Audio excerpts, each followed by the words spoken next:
आज हम पढ़ने जा रहे हैं हिंदी क्लास 3।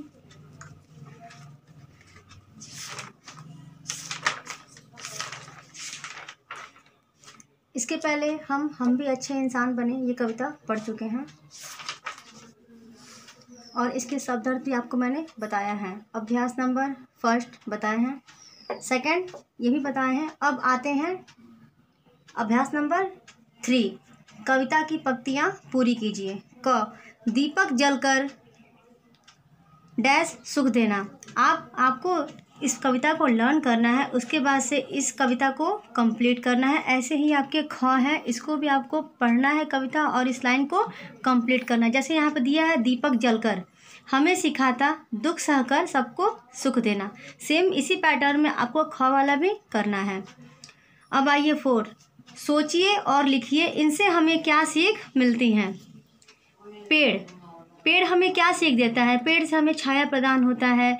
इसी तरह से बादल, पहाड़, जिस तरीके से पेड़ के बारे में आपने लिखा है उसी तरह से आप बादल, पहाड़ के बारे में सोचिए और समझिए कि हमें इन सब चीज़ों से क्या सीख मिलता है। आपको इसके बारे में लिखने हैं। अब आइए क्वेश्चन नंबर 5, नीचे दिए गए प्रश्नों के उत्तर लिखिए।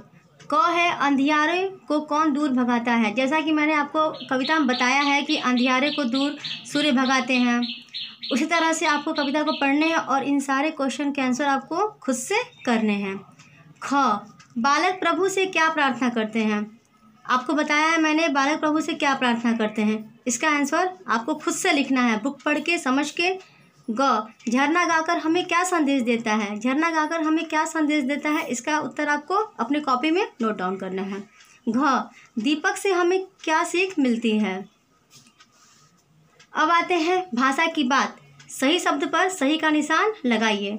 यहाँ पे आपके 2 वर्ड दिए हैं, सूर्य और सूर्य। एक वर्ड गलत है और एक वर्ड सही है। इन दोनों में से कौन सा सही है उसको देख के आपको, जैसे मान लीजिए यहाँ पे एक सूर्य है और यहाँ पे सूर्य, इन दोनों में से कौन सा सूर्य सही है, ये, तो यहाँ पे सही का निशान लगा दीजिए। ऐसे ही आपको कुछ और वर्ड दिए हैं, दीपक, दीपक, इन दोनों में से कौन सा वर्ड सही है, तो ये, तो यहाँ पे आपको सही का निशान लगाना है। अब इसी तरह से आपके कुछ और वर्ड भी दिए हैं जिसको आपको सेम पैटर्न में करना है। अब आइए समान अर्थ वाले शब्दों के जोड़े बनाकर लिखिए। जैसे यहाँ पे धरती, माँ, जल, इंसान, सलील, जननी, भू, नर।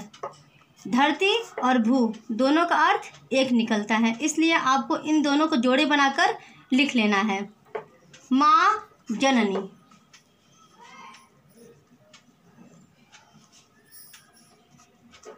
जल, सलील,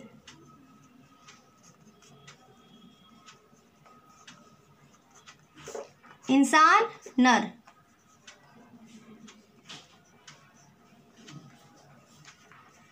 जिस तरह से मैंने आपको यहाँ बताया है वैसे ही सेम आपको भी करने हैं। विलोम शब्द बनाओ। अब यहाँ पे हमें विलोम शब्द लिखना है। जैसे यहाँ पे छोटा, छोटा का विलोम क्या होगा, बड़ा। सजीव, सजीव का विलोम क्या होगा, निर्जीव। समान, समान का विलोम आसमान।